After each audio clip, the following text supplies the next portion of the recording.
yang sangat indah meskipun di luar angin mendung luar biasa gelap sekali. Puji Tuhan kita sudah sampai di gereja. Kita bisa mau beri yang terbaik buat Tuhan. Kita sama-sama kerjakan bagian kita, yaitu menyenangkan hati Tuhan sore hari ini. Dan saya percaya ketika Tuhan kita, Raja kita disenangkan, pasti Dia akan memberkati anak-anaknya. Karena kita anak-anak Raja, karena kita anak-anaknya yang dicintai dan disayangi.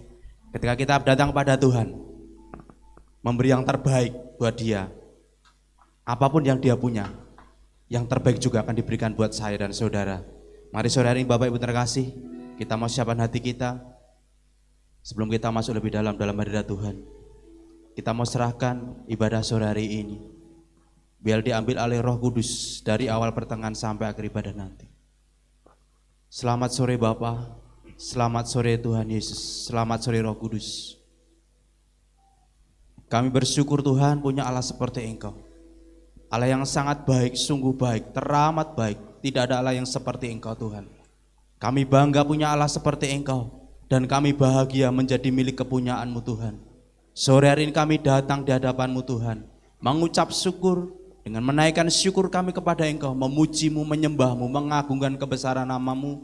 Sebelum Engkau berkati kami lebih lagi Tuhan, kami mau senangkan hati-Mu Tuhan. Engkau ambil alih Roh Kudus ibadah ini dari awal pertengahan sampai akhir.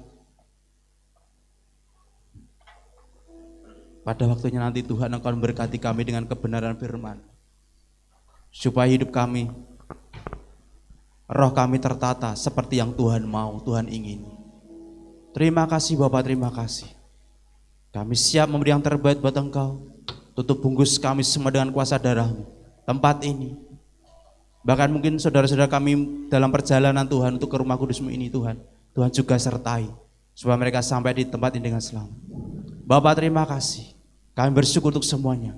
Di dalam satu nama Tuhan kami Yesus Kristus, kami berdoa dan kami mengucap syukur. Haleluya, amin. Sungguh Kau mempesona, bahwa kita punya Allah yang luar biasa buat saya dan saudara. Haleluya. Saja untuk kita bangkit bersama-sama, kita mau beri yang terbaik buat Tuhan. Haleluya. Tuhan terima kasih.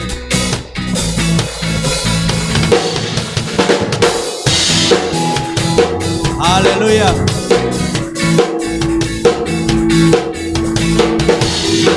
Sungguh Tuhan Kau luar biasa buat kami.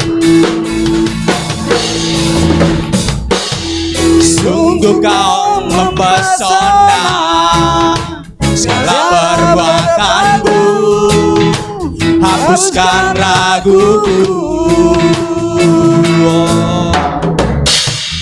Kau buktikan kasih-Mu, mati bagiku, hapuskan dosaku.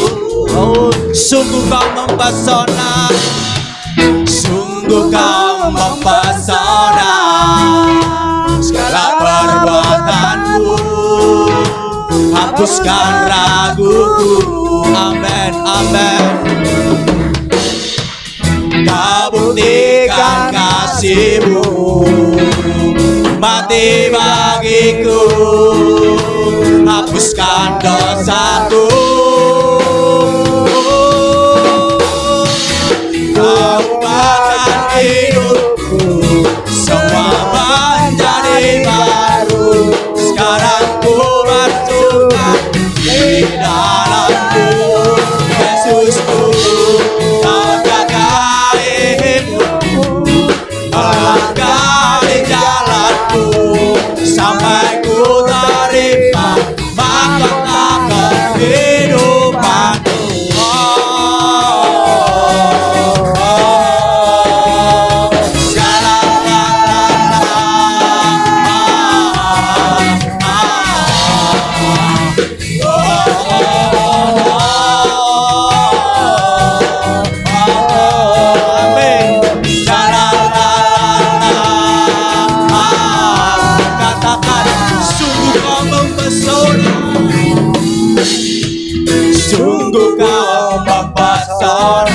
Kami punya Allah yang luar biasa.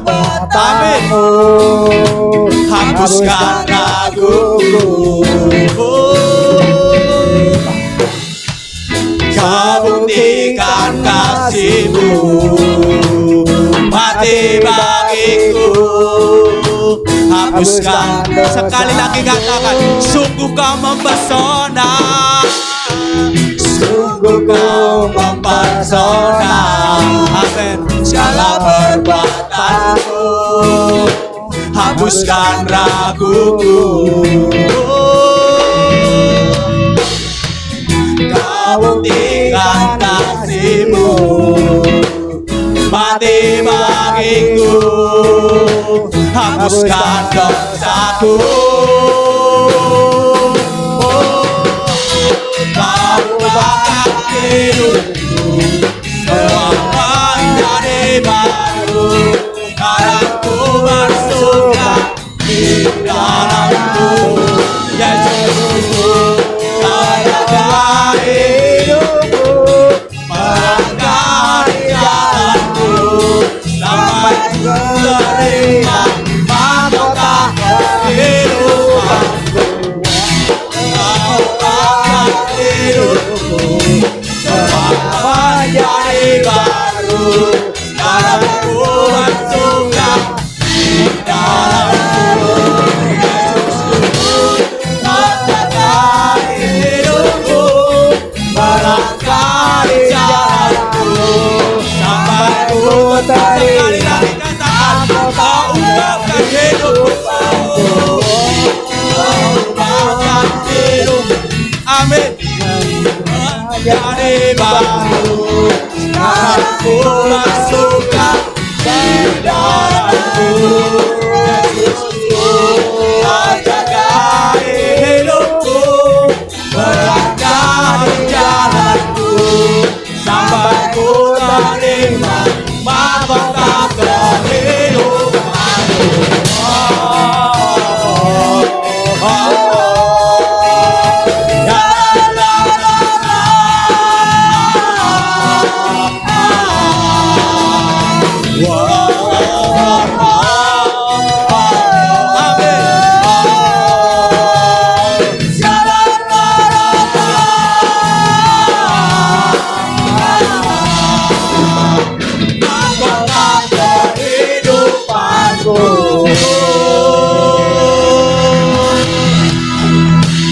Amin. Ketika janji Tuhan terbaik buat kita, jalan kita pasti terangi oleh firman Tuhan. Amin.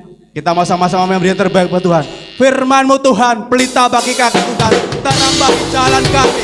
Oh, haleluya. Terima kasih Tuhan.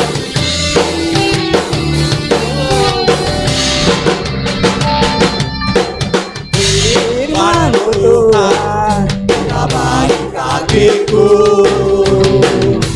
Janji-Mu terang bagi jalan-jalanku, kebenaran-Mu menuntunku setiap hari.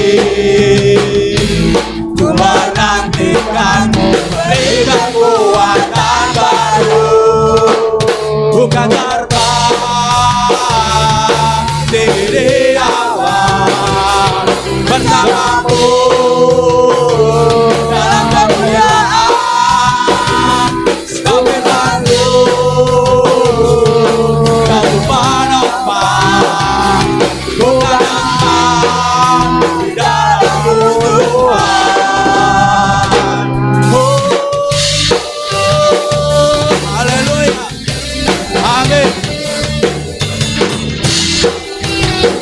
Firman-Mu Tuhan, kita bagikan. Firman-Mu Tuhan, kita bagi kakiku. Amin. Janji-Mu terang bagi jalan-jalanku, kebenaran-Mu menuntunku setiap hari. Ku menantikan berikan kekuatan baru. Bukan terbang tinggi awan, bersama-Mu dalam kemuliaan. Firman-Mu dalam manfaat, bukan gampang dalam Tuhan. Kita mau Tuhan, firman Tuhan menjadi pelita bagi kaki kita. Amin. Oh.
di awalku bersamamu dalam kemuliaan bagaimana dan menopang bukan aman dalam Tuhan.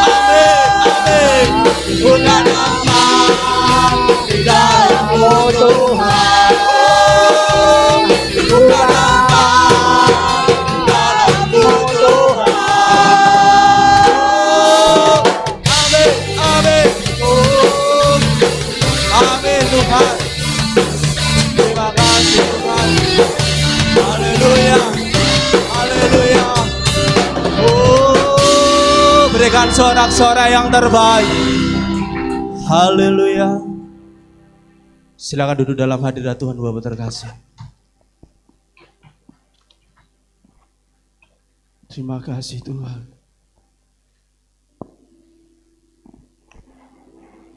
Sampai selama-lamanya Tuhan kami mau bersama-sama dengan Engkau. Engkau sungguh dahsyat buat kami Tuhan. Engkau sungguh luar biasa Tuhan. Terima kasih Tuhan Yesus. Sungguh besar setiamu buat kami. Sebab itu kami mau tinggikan Engkau. Sebab itu kami mau agungkan Engkau. Bawa roh kami Tuhan lebih masuk dalam hadirat. Supaya kami boleh mengalami secara pribadi lebih lagi dengan Engkau Roh Kudus. Shikirala bayara bayara bayara shikirala bayara bayara bayara shirara bayara bayara bayara shi. Haleluya. Haleluya. Haleluya.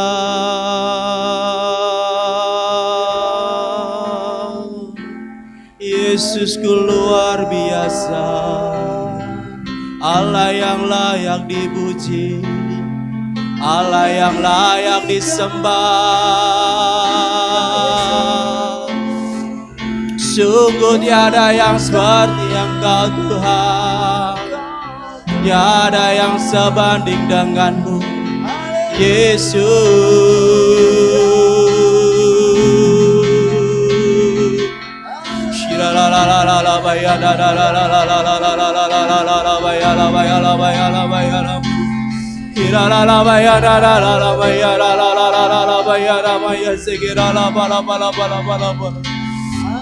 Benggalin, benggalin, benggalin,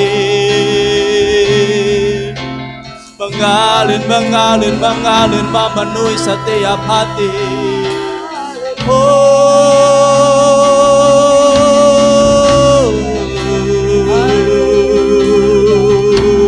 Inala bayara bayara bayara bayara bayara bayara bayara. Glory,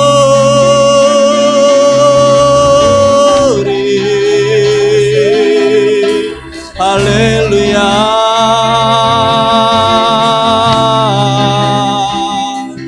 Inala bayara bayara bayara bayara. Engkau sangat baik. Sungguh baik, sangat baik, layak dipuji, layak disembah, layak diagungkan sampai selama-lamanya. Shirala bala bala bala bala bala bala bala bayara bayara bala bala. Irala bayara bayara la la la bayara sekirala bayaramu. Terpujilah namamu Tuhan sampai selama-lamanya.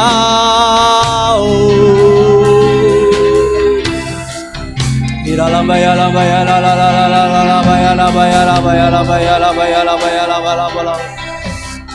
Sebab Engkau luar biasa Tuhan, sebab Engkau Allah yang baik. Sungguh Tuhan, hanya Engkau Yesus Tuhan. Shikirala bayara bayara, shikirala bayara bayara.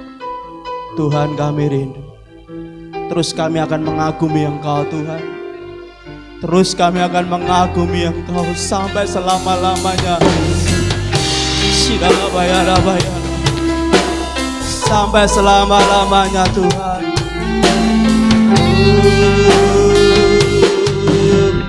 Terima kasih. Sungguh besar setiamu, nyata di sepanjang hidupku. Darahmu telah layakan kehidupanku.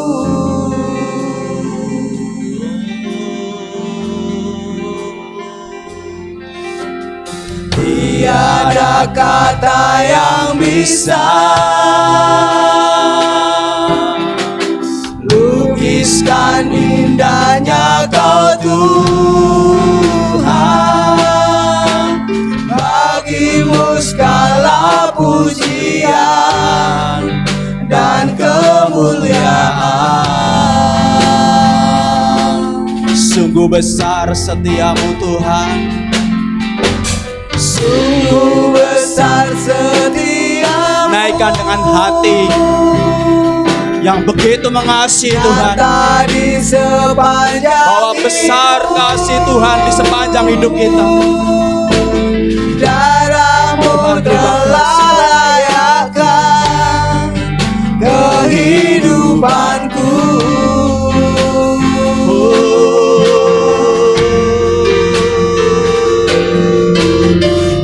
Tiada kata yang bisa lukiskan indahnya Kau Tuhan. Bagimu segala pujian dan kemuliaan.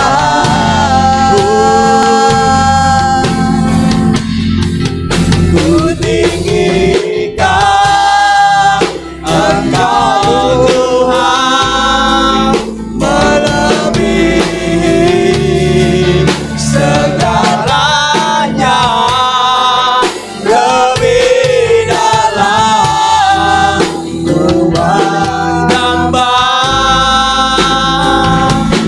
dalam roh dan kebenaran. Ku tinggikan Engkau Tuhan, amin, melebihi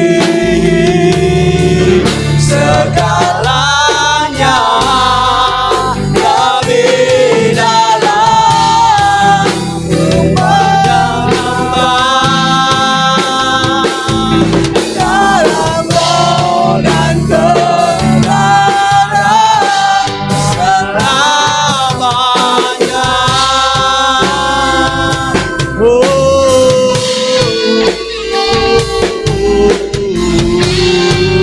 Terima kasih Tuhan. Haleluya, haleluya.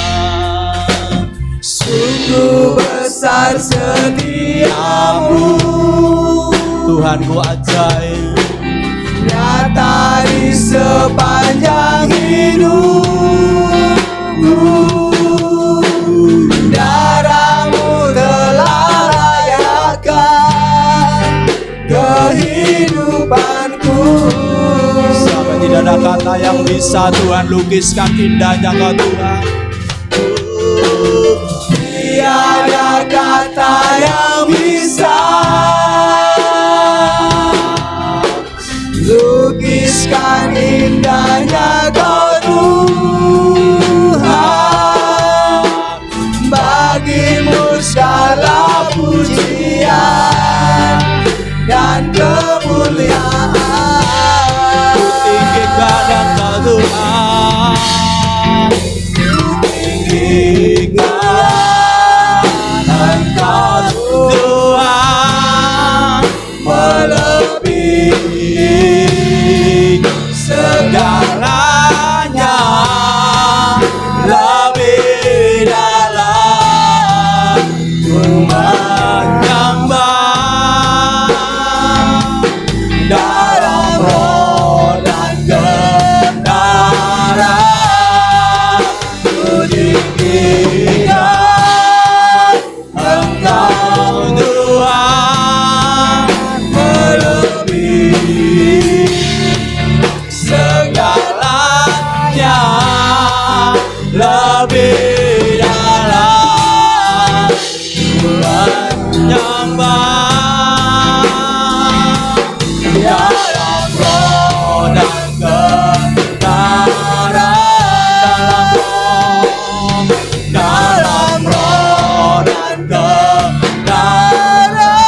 Sebab Engkau Allah yang Maha Besar, sebab Engkau Allah yang Maha Besar, sebab Engkau Allah yang Maha Besar.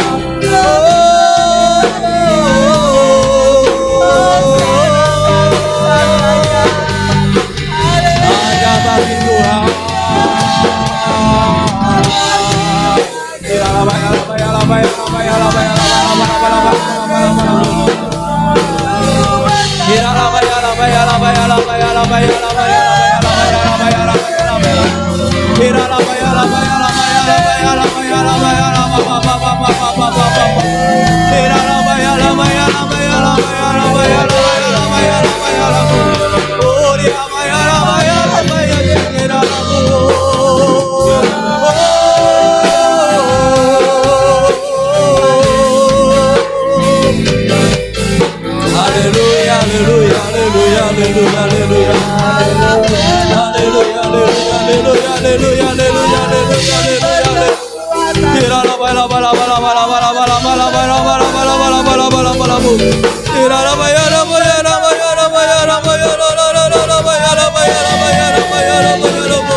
Hanya nama Yesus yang layak disingkirkan, hanya nama Yesus yang layak diagungkan sampai selama-lamanya, sampai selama-lamanya.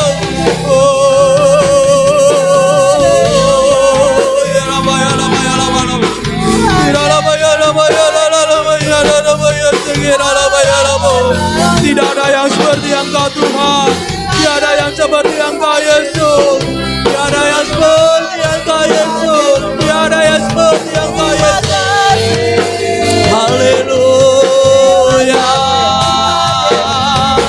haleluya, haleluya.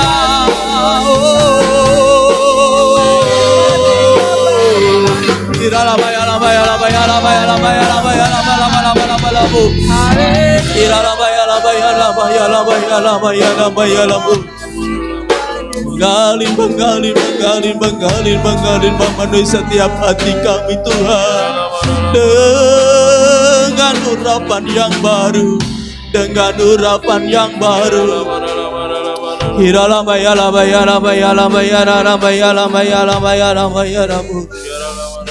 Sebab Engkau layak Tuhan, sebab Engkau yang layak terima pujian. Hanya nama Yesus, hanya nama Yesus.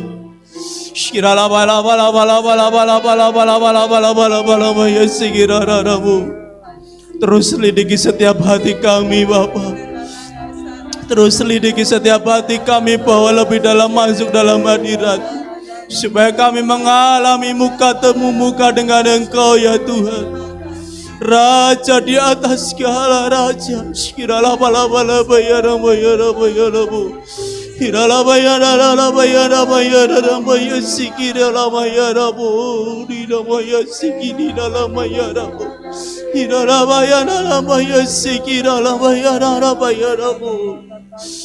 Oh Yesus, Yesus, Yesus, Yesus, Engkau mengasihi kami.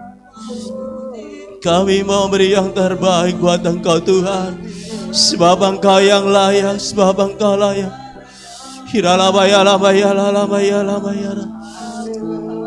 Engkau yang maha tahu Tuhan kedalaman hati kami. Engkau yang maha tahu Tuhan isi hati kami. Bawa lebih lagi Roh Kudus. Kami mau katakan sebab Engkau besar Tuhan, perbuatan-Mu ajaib. Terima kasih Roh Kudus, terima.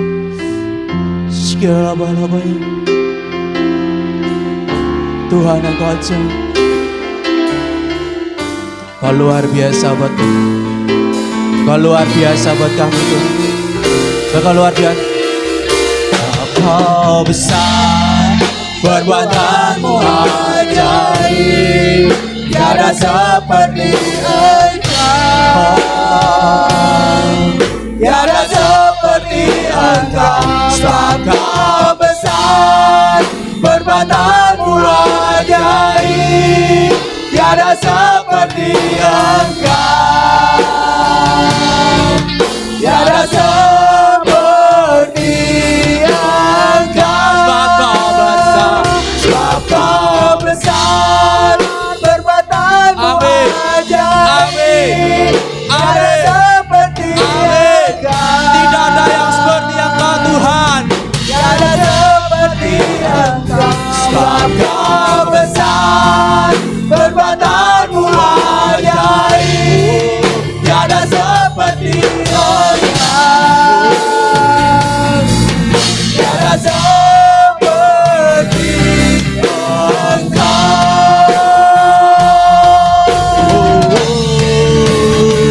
Sebab Kau besar, perbuatanmu ajaib, tiada seperti Engkau, tiada seperti Engkau. Sebab Kau besar, perbuatanmu ajaib, tiada seperti Engkau. Haleluya, tiada seperti Engkau. Sebab Kau besar, Kau besar, perbuatanmu ajaib, amin, tiada seperti Engkau, tiada seperti Engkau. Sebab Kau besar, perbuatanmu ajaib, tiada seperti Engkau, tiada seperti Engkau, tiada seperti Engkau, tiada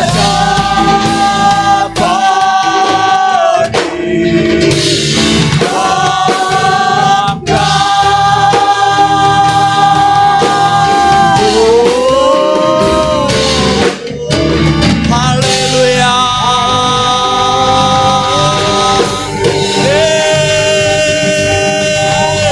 Ajaib. Haleluya. Sebab Kau besar Tuhan, perbuatanmu ajaib. Tiada yang seperti Engkau Tuhan, tiada seperti Engkau. Banyak Allah di dunia ini Tuhan, tapi tidak ada Allah yang layak dipuji, yang disembah selain Engkau sendiri Tuhan Yesus. Karena Engkau Tuhan di atas segala Tuhan, Raja di atas segala Raja. Ketika firman-Mu Tuhan sampaikan, pasti tergenapi. Dan firman-Mu tidak akan kembali Tuhan. Firman-Mu akan mengerjakan sesuai apa yang Kau mau. Demikian juga buat kehidupan kami Tuhan. Biarlah kami sore hari ini tidak hanya menjadi pendengar, tapi kami boleh menjadi pelaku-pelaku firman-Mu Tuhan di akhir zaman. Karena firman-Mu Tuhan yang akan buat kami menang, yang akan menjaga kami supaya kami aman. Karena bagi-Mu tidak ada yang mustahil Tuhan Yesus. Terima kasih. Kami bangga punya Allah seperti Engkau. Sore hari nanti kami siap urapi hamba-Mu dengan pengurapan yang double porsi. Supaya setiap firman yang Tuhan sampaikan melalui hamba-Mu, kami yang mendengar, anak-anak-Mu boleh mengerti, dan kami akan melakukan setiap kebenaran firman-Mu. Terima kasih Tuhan, terima kasih dalam satu nama Tuhan Yesus. Haleluya. Ku yakin saat Kau berfirman, ku menang saat Kau bertindak. Haleluya.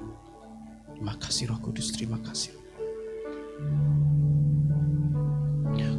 Ku yakin saat Kau berfirman, ku menang saat Kau bertindak. hidupku hanya ditentukan oleh perkataanmu. Ku aman karena Kau menjaga, ku kuat karena Kau menopang. Hidupku hanya ditentukan oleh kuasa-Mu. Dengan iman katakan, ku yakin saat Kau berfirman. Ku yakin saat Kau berfirman. Sekali lagi saja untuk kita bangkit berdiri bersama-sama, untuk kita menyambut firman Tuhan sore hari ini. Biarlah kita sama-sama menyiapkan hati kita, pikiran kita. Biarlah segala sesuatu yang akan kita dengar, perkataan-Mu Tuhan. Ku aman karena Kau menjaga, ku kuat karena Kau menopang. Hidupku hanya ditentukan oleh kuasa-Mu.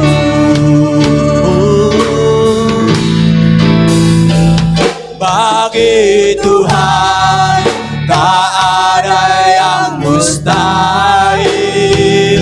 Bagi Tuhan tak ada yang tak mungkin.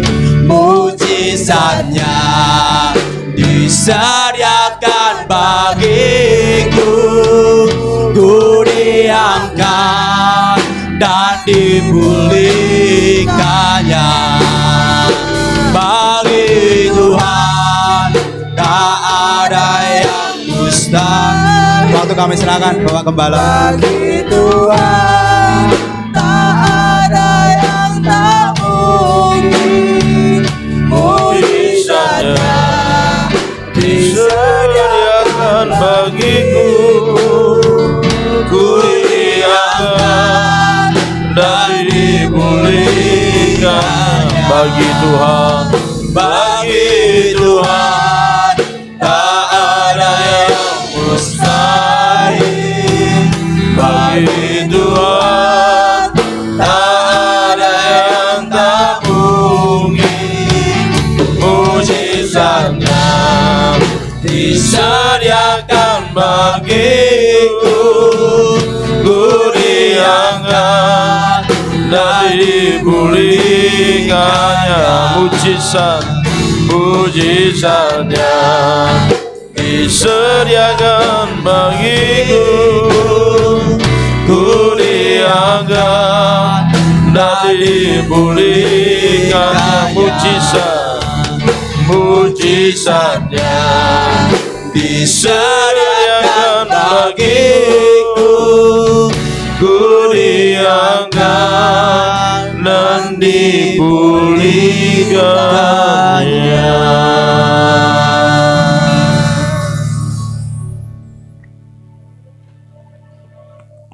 Tuhan, sungguh kami meyakini bahwa mujizat-Mu itu masih nyata bagi kami, dan kami sangat percaya bahwa anugerah Tuhan sempurna bagi setiap kami yang percaya dan mengasihi Engkau dengan sungguh-sungguh. Oleh sebab itu ya Tuhan, kami mau sediakan hidup kami sore hari ini untuk kami boleh belajar firman-Mu bersama-sama. Olehnya mari Tuhan Kau bekerja berkarya di tengah-tengah kami lebih lagi, dan biarlah setiap kami boleh mengerti memahami setiap kebenaran firman-Mu oleh karena hikmat Roh Kudus yang turun menaungi setiap kami, memampukan kami untuk mengerti segala kebenaran yang Tuhan ajarkan kepada kami. Olehnya semua yang bisa menghalang-halangi kami dalam kami mendengar, mengerti dan melakukan firman-Mu, dengan ini aku tolak, patahkan, hancurkan dalam nama Tuhan Yesus Kristus. Dan biar hikmat surgawi akan memenuhi, menaungi setiap kami sehingga kami benar-benar akan dibawa untuk semakin mengerti apa yang menjadi kehendak-Mu dalam hidup kami. Terima kasih Tuhan, berbicaralah ya Tuhan, karena kami siap untuk mendengar dan melakukannya demi nama Tuhan Yesus Kristus. Haleluya, kita semua yang siap katakan amin. Silakan duduk Bapak Ibu saudara kasih Tuhan. Shalom. Puji Tuhan, kesempatan yang indah pada sore hari ini kita bisa kembali berkumpul untuk kita beribadah kepada Tuhan, dan saatnya kita akan sama-sama belajar firman Tuhan setelah kita memuji memuliakan nama Tuhan. Puji Tuhan. Mari saya ajak kita membaca kitab Hosea pasal yang ke-10. Kita baca mulai ayat yang ke-9.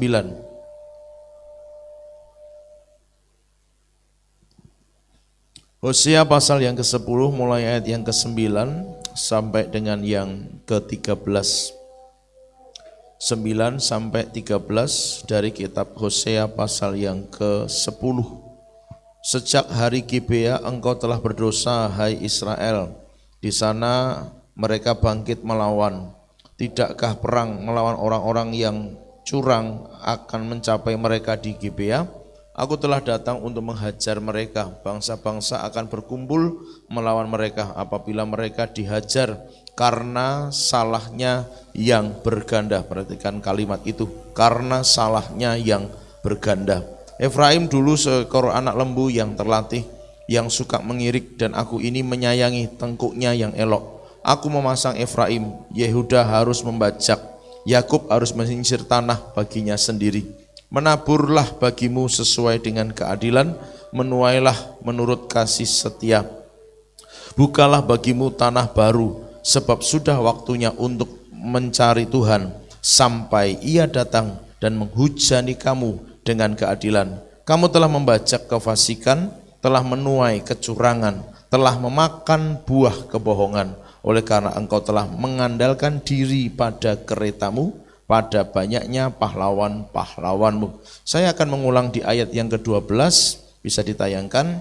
Menaburlah bagimu sesuai dengan keadilan, menuailah menurut kasih setia, bukalah bagimu tanah baru, sebab sudah waktunya untuk mencari Tuhan, sampai Ia datang dan menghujani kamu dengan keadilan.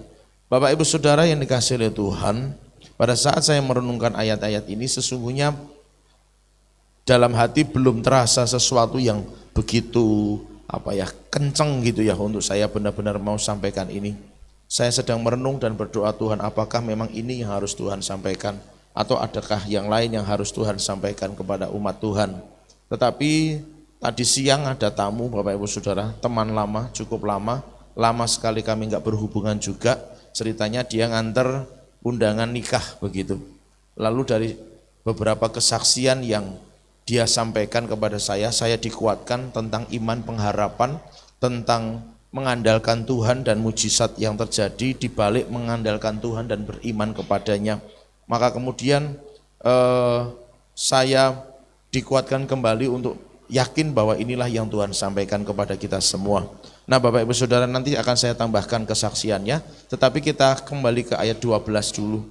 Menaburlah sesuai dengan keadilan, bukalah tanah baru, sebab sudah waktunya untuk mencari Tuhan. Bapak Ibu Saudara yang dikasihi oleh Tuhan, ada hal yang menurut saya cukup aneh begitu, karena ini firman-Nya berkata di bagian awal tentang membuka tanah baru, menabur, begitu kan? Menabur di tanah yang baru. Tetapi ada kata penghubung sebab waktunya untuk mencari Tuhan. Yang aneh buat saya pada waktu membaca pada awalnya adalah apakah kaitannya orang membajak, orang menabur, orang membuka tanah baru kaitannya dengan mencari Tuhan, gitu kan? Toh tempatnya berbeda, dalam konteks Israel sangat berbeda. Orang mencari Tuhan pasti ke Yerusalem, ke Bait Suci, dengan semua ritual agamawi yang dengan semua ritual yang sudah Tuhan tetapkan buat mereka untuk mereka lakukan, gitu ya. Sekalipun pada akhirnya berubah menjadi agamawi bagi orang Israel yang melakukannya. Nanti kita akan lihat contohnya. Tetapi Ini berbeda karena ladang bukan di Yerusalem, biasanya ladang di dekat kemah mereka masing-masing atau rumah mereka masing-masing. Mereka menabur, mereka mengolah tanah, mereka membuka lahan baru yang diperintahkan Tuhan, tetapi dikaitkan dengan hubungannya mencari Tuhan. Nah, ini sesuatu yang pada awalnya saya merenung kok kayaknya aneh gitu ya. Apa hubungannya orang menabur dengan sebab waktunya mencari Tuhan? Bapak Ibu Saudara yang dikasihi oleh Tuhan, mari kita lihat di ayat yang pertama. Ayat pertama dari pasal 10. Israel adalah pohon anggur yang riap tumbuhnya, yang menghasilkan buah. Makin banyak buahnya, perhatikan di sini, makin banyak buahnya, makin banyak dibuatnya mezbah-mezbah. Makin baik tanahnya, makin baik dibuatnya tugu-tugu berhala. Saya ulang. Makin banyak buahnya, makin banyak dibuatnya mezbah-mezbah. Makin baik tanahnya, makin baik dibuatnya tugu-tugu berhala. Dan seterusnya Bapak Ibu Saudara bisa baca nanti di rumah. Inti dari perikop sebelumnya ini berbicara tentang bagaimana mereka pada akhirnya jatuh dalam dosa penyembahan berhala. Tetapi begini, kaitannya dengan ladang tadi, kaitannya dengan apa yang Tuhan perintahkan untuk membuka lahan baru yang dihubungkan dengan waktunya mencari Tuhan adalah begini. Pada saat mereka diberkati Tuhan dalam pekerjaan mereka kan notabene petani kan begitu kan. Pada zaman ayat ini dituliskan pekerjaan mereka petani, bukan dunia modern seperti yang kita kenal sekarang. Mereka semuanya bertani, mereka semuanya bercocok tanam. Nah, semakin banyak buah yang mereka hasilkan dari pertanian mereka, ternyata semakin banyak mereka bikin mezbah-mezbah penyembahan berhala. Ayatnya yang pertama tadi dikatakan begitu. Makin baik tanahnya, makin baik pula, makin bagus pula mereka bangun tugu-tugu berhala. Semakin baik tanahnya, semakin bagus tugu berhalanya. Semakin banyak buahnya, semakin banyak bangunan mezbah penyembahan berhalanya. Kan aneh gitu kan saudara. Wong yang berkati itu Tuhan. Wong yang ngasih berkat itu Tuhan. Yang ngasih tanah yang subur Tuhan. Yang ngasih hasil manen yang melimpah adalah Tuhan. Mengapa semakin banyak buahnya justru semakin banyak berhalanya? Semakin baik tanahnya, semakin baik tugu yang dibangunnya. Menjadi aneh. Itulah sebabnya kenapa kemudian di ayat yang ke-12 tadi buka lahan baru sebab waktunya cari Tuhan. Nanti saya akan jelaskan, tetapi kembali ke ayat yang pertama. Berapa banyak orang percaya pada akhirnya juga mengalami hal yang serupa dengan yang dialami oleh bangsa Israel.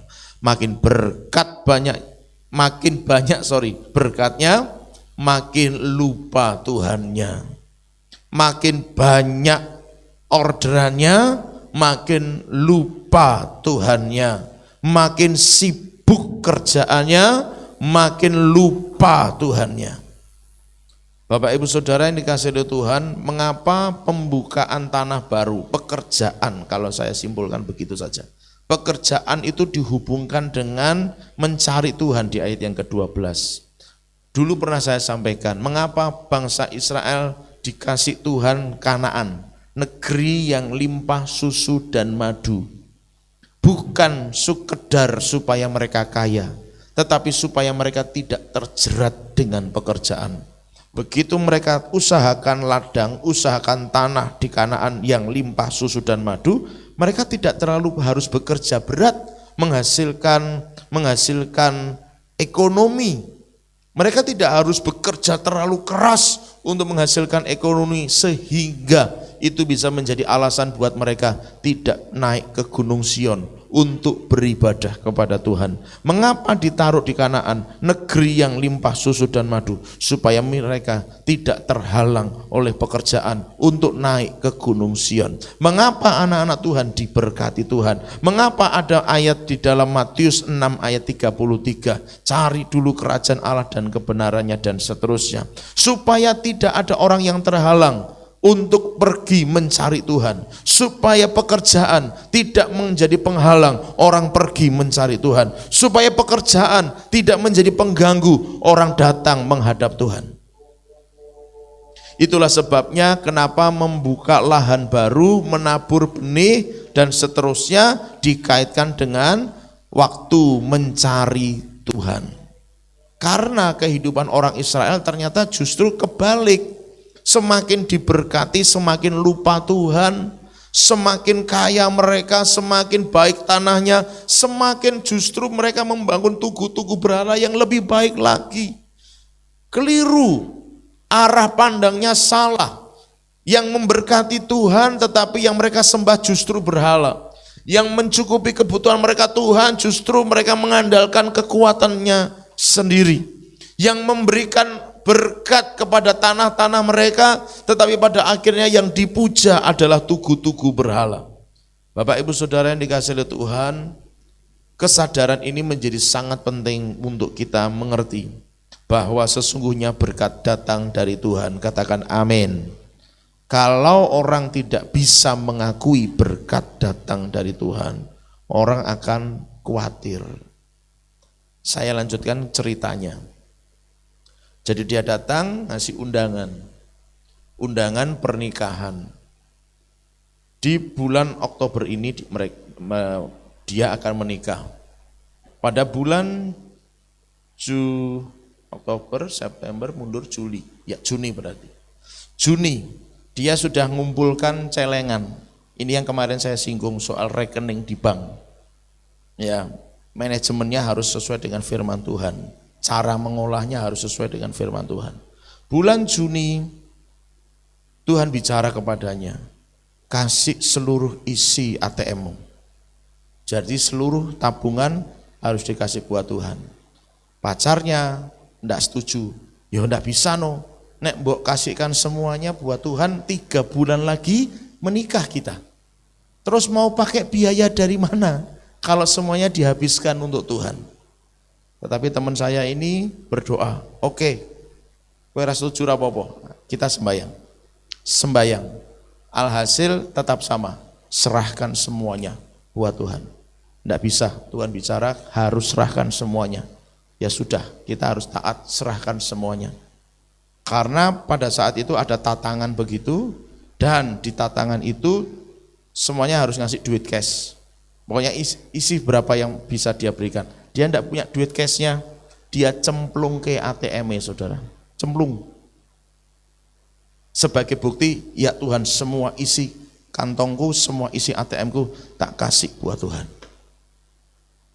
Dia belajar taat. Di pertemuan itu ada sebuah pertemuan besar begitu, dari berbagai macam kota, tiba-tiba ada orang peluk dia. Selamat Yawim, terima kasih buat ketaatanmu.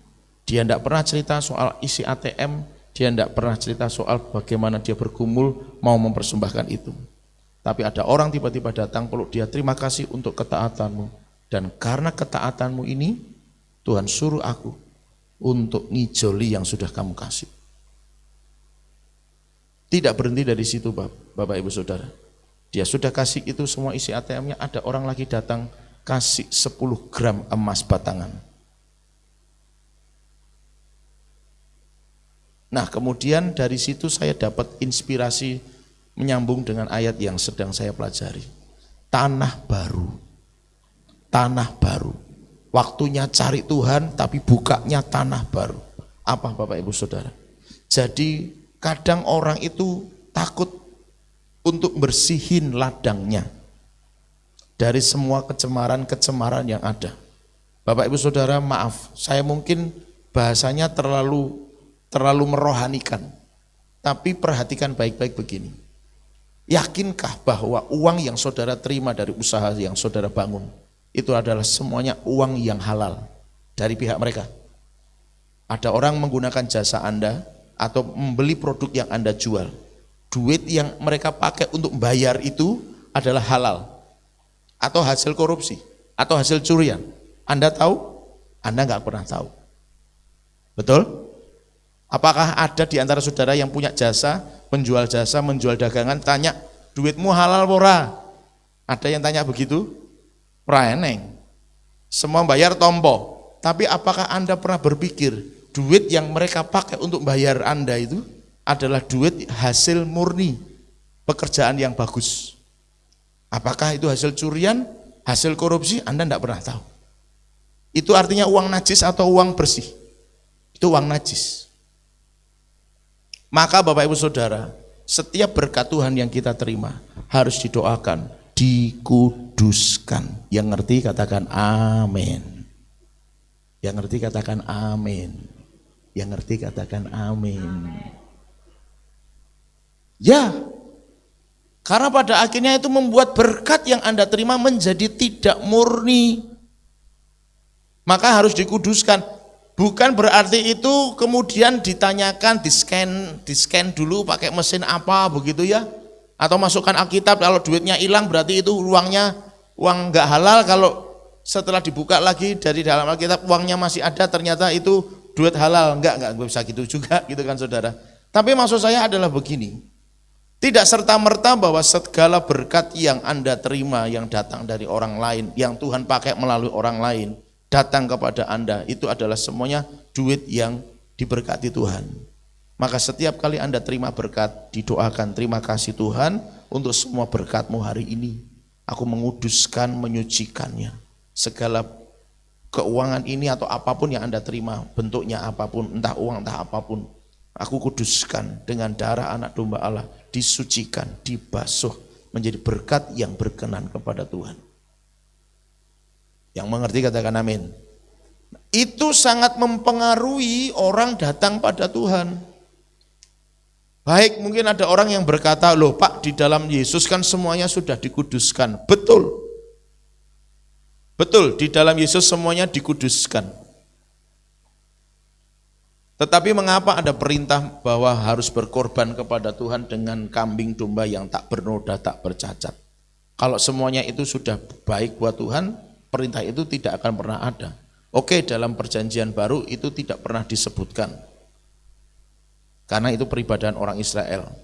Tetapi Yesus selalu berkata tentang sikap di dalam mempersembahkan kepada Tuhan. Memang bukan soal nominalnya. Tapi bukankah kita pernah belajar? Kita pernah belajar bahwa bahwa firman Tuhan ngajari kepada kita.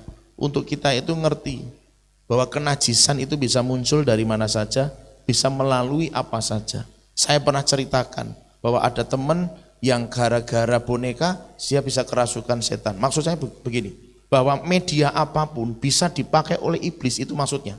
Media apapun untuk menajiskan kita. Bahkan ketika kita hanya sekedar mendengar tentang sesuatu yang negatif secara berulang, kita dengar, bukankah itu juga bisa menajiskan kita? Bukankah di dalam Yesus semuanya dikuduskan? Kita yang terima Yesus pun sudah dikuduskan dengan darahnya. Tetapi mengapa ketika kita berulang mendengar sesuatu yang negatif, berubah jadi najis hidup kita?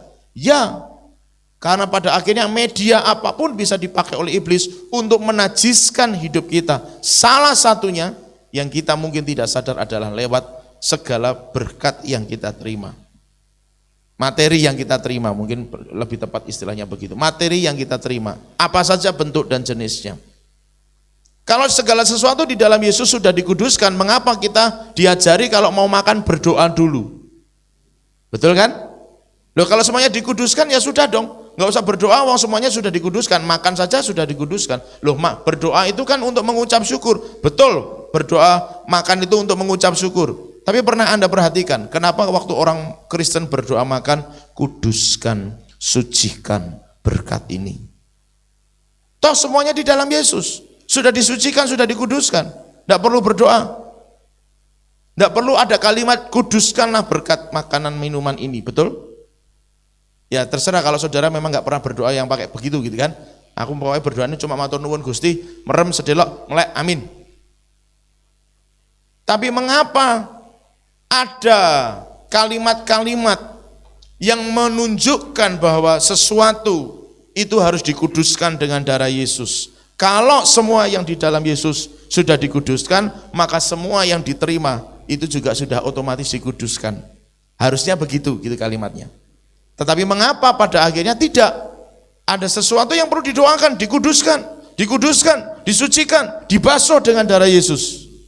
Karena semua yang ada di sekitar kita masih bisa dipakai oleh iblis untuk menajiskan kita. Sekali lagi, segala materi apapun yang datang kepada kita, bahkan juga sebenarnya tidak hanya sekedar materi.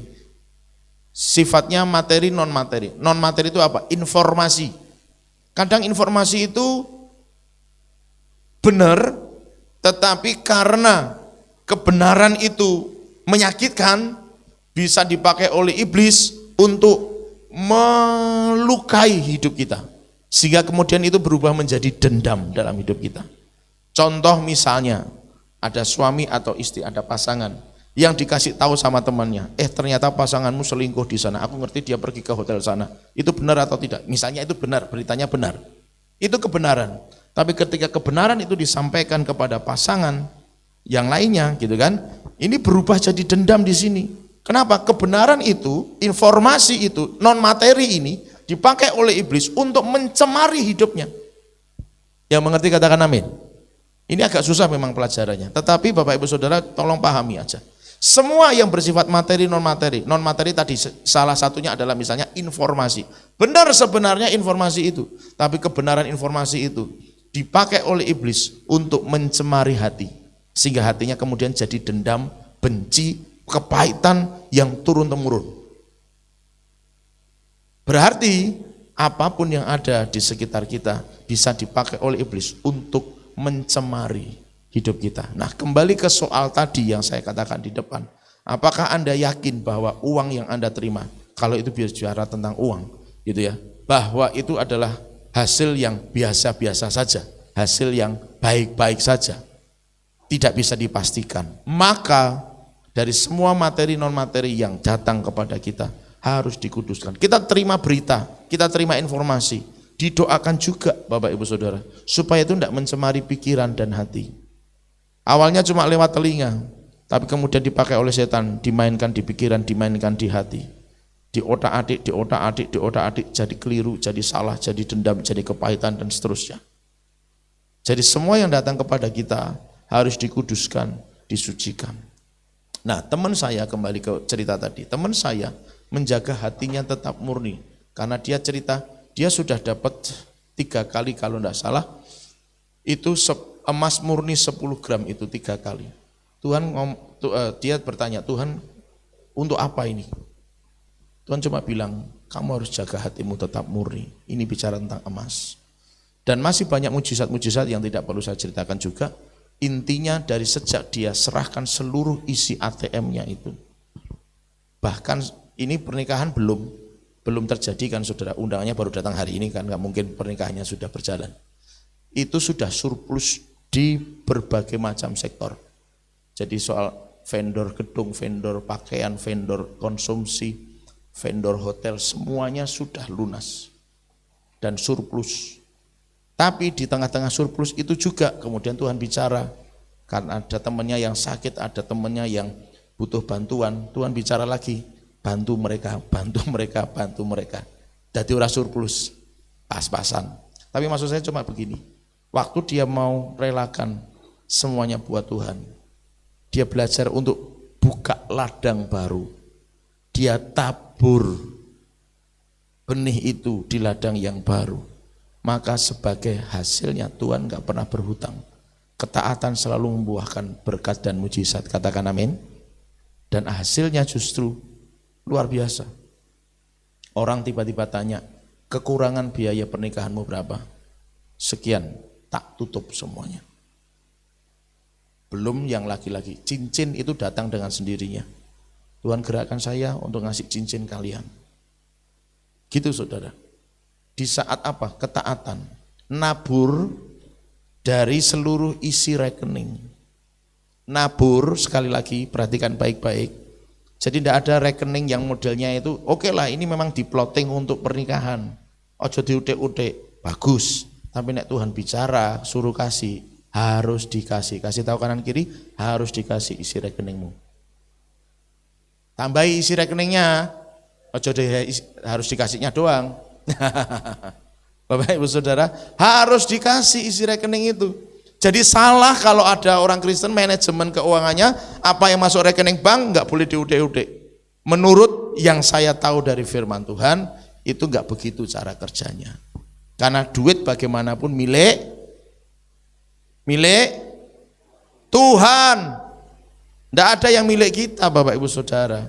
Milik siapapun tidak ada. Milik Tuhan semuanya. Jadi kalau sewaktu-waktu Tuhan minta, kasih. Yang kemarin saya saksikan juga yang tamu dari India datang itu, duit ini hanya tinggal ini buat bayar sekolah atau ke Indonesia. Tapi lebih taat karena Tuhan suruhnya ke Indonesia. Tuhan sediakan untuk yang bayar sekolahnya. Jadi Bapak Ibu Saudara, membuka tanah baru itu pertama memang memurnikan. Semua yang datang dalam hidup kita dimurnikan. Apapun itu Bapak Ibu Saudara dimurnikan. Setiap apa yang Bapak Ibu Saudara terima dimurnikan. Dulu pernah sekali saya sampaikan, kalau masih ingat saya ulang lagi ya. Ada orang usaha tambak udang gitu kan. Kalau panen udang manggilnya dukun. Dukun itu baca mantra, tangannya dikopiok di air, udangnya muncul dengan sendirinya, tinggal diserok. Berarti udang itu hasil apa? Hasil jopa japu. Najis enggak itu? Najis. Makanya kenapa kalau doa harus kuduskan segala berkat, makanan, minuman. Karena kita enggak tahu itu hasil dari mana, terus di warung itu dikapake, kita enggak ngerti. Tapi saudara pasti punya pengalaman, makan di situ kok enak, makan dibawa pulang kok enggak enak gitu kan saudara. Makan di situ kok bentuknya begini, begitu dibawa pulang kok bentuknya lain gitu kan. Nah itu hal-hal yang mungkin tidak bisa dijelaskan secara logika dan alkitabiah, tapi itu secara roh ada dan terjadi. Maka segala berkat harus dimurnikan, dikuduskan. Semua yang kita terima harus dikuduskan, disucikan, agar tidak mencemari kehidupan kita. Kita tidak ngerti, kita bukannya mencurigai, tidak, tetapi kita nggak tahu berapa kali itu dari sumbernya gitu kan Bapak Ibu Saudara. Dari sumbernya mungkin baik, terus ke tangan pertama, tangan kedua, tangan ketiganya ternyata nggak bagus, lalu ke tangan kita. Atau dari sumbernya sudah tidak bagus, tangan 1, 2, 3, keempat ke kita. Bisa macam-macam. Jalur-jalur ketidakkudusan, jalur-jalur kenajisan. Makanya ketika orang Israel berubah, maksudnya tadi kan setiap hasil panenanmu banyak, kamu semakin banyak bikin mezbahnya. Kalau tanahnya baik, semakin baik juga tugu berhala yang kamu bangun. Tidak bisa pakai yang itu, harus pakai tanah yang baru, nabur lagi, sebab waktunya cari Tuhan. Nah yang kedua adalah cari Tuhan itu harus dengan hati yang baru. Katakan sama-sama, hati yang baru. Cari Tuhan itu harus dengan hati yang baru, tidak bisa dengan hati yang lama. Hati yang penuh dengan kenajisan dan kecemaran itu harus diganti dengan hati yang baru. Benihnya harus baru, nabur lagi, buka lahan baru lagi. Sudah waktunya cari Tuhan. Lahan baru, tanah baru, hati yang baru, sesuatu yang baru kita bawa kepada Tuhan. Tidak bisa dengan cara yang lama. Hidup yang lama, harus hidup baru. Selalu jaga hidup kita tetap hidup baru di hadapan Tuhan. Di dalam Kristus, yang lama sudah berlalu, yang baru sudah datang. Maka seseorang yang mengaku dirinya di dalam Kristus seharusnya tidak dengan hidup yang lama. Karena yang di dalam Kristus pasti jadi baru. Gitu loh saudara. Jadi kalau kita mau membayangkannya, kalau Yesus itu bagaikan tabung begitu ya. Orang terima Yesus itu seperti orang masuk ke tabung. Keluar itu sudah jadi baru gitu loh saudara. Nah pertanyaannya adalah, ini dari ayat itu, saya membayangkannya begitu. Siapa saja yang ada di dalam Kristus sesungguhnya dia menjadi ciptaan yang baru. Yang lama sudah berlalu, yang baru sudah datang, itu di dalam Kristus. Nah kalau orang kemudian ada dalam Kristus, keluar kok masih ada yang lama. Nah itu Pertanyaannya di dalam Kristus atau tidak? Karena segala yang di dalam Kristus menurut firman itu jadi baru. Yang lamanya sudah berlalu. Yang barunya sudah datang. Jadi tidak bisa orang menyebut aku di dalam Yesus tapi masih lama. Nggak bisa Bapak Ibu Saudara. Berarti belum melalui Yesus barangkali. Berarti belum melalui proses di dalam Kristus.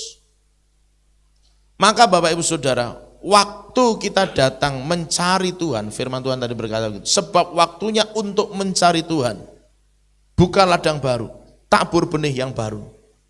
Artinya apa? Semuanya harus diperbaharui.